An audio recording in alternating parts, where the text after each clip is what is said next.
बताई हैं। उन्होंने जो अपना तर्क है वो ऐसे रखा है कि भगवत गीता में ये कहा गया है कि आत्मा एक शरीर बदलकर दूसरा शरीर धारण करती है। तो उन्होंने फिर ये तर्क रखा है कि पिछले 200 वर्ष में जो मानव जनसंख्या है वो करीब 1 बिलियन से बढ़कर अब करीब 8 बिलियन होने को है।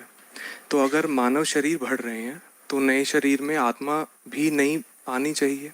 और भगवत गीता में ये भी कहा है कि आत्मा ना कभी जन्म लेती है और ना कभी मरती है। तो नए शरीर में आत्मा कहाँ से आ रही है? यहाँ तक ठीक है, आत्मा कभी जन्म नहीं लेती, कभी मरती नहीं,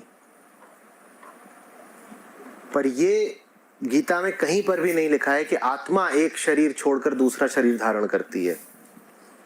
जिस श्लोक का बार बार हवाला दिया जाता है उसमें आत्मा शब्द कहीं आता ही नहीं है। देही कहा है, देही, वो जीवात्मा है, आत्मा नहीं।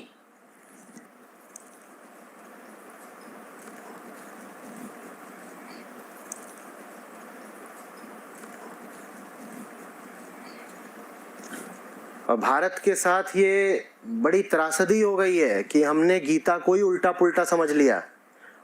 हर आदमी यही माने बैठा है कि जिसको आप ट्रांसमाइग्रेशन ऑफ सोल कहते हैं वो बात गीता में लिखी है। गीता में लिखी ही नहीं है। गीता कहीं नहीं कह रही है कि आत्मा जाती है एक शरीर से दूसरे शरीर में।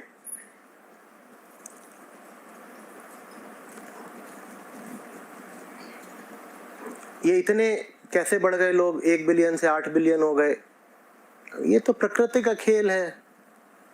प्रकृति कभी अपने आप को फैला देती है, कभी समेट लेती है, कभी एक प्रजाति बहुत बढ़ जाती है, कभी दूसरी बढ़ जाती है। 3 दिन पहले बारिश हुई थी, 3 या 4 दिन पहले दिल्ली से कौन कौन है? बारिश के अगले दिन बहुत बहुत सारे क्या देखे? कीड़े। अब पूछो ये कहां से आए, कहां से आए? तो प्रकृति का खेल है। आ गए, अगले ही दिन क्या हुआ उनका? गायब भी हो गए। जैसे इतने सारे कीड़े बढ़ गए थे वैसे ही आज इतने सारे इंसान बढ़ गए हैं।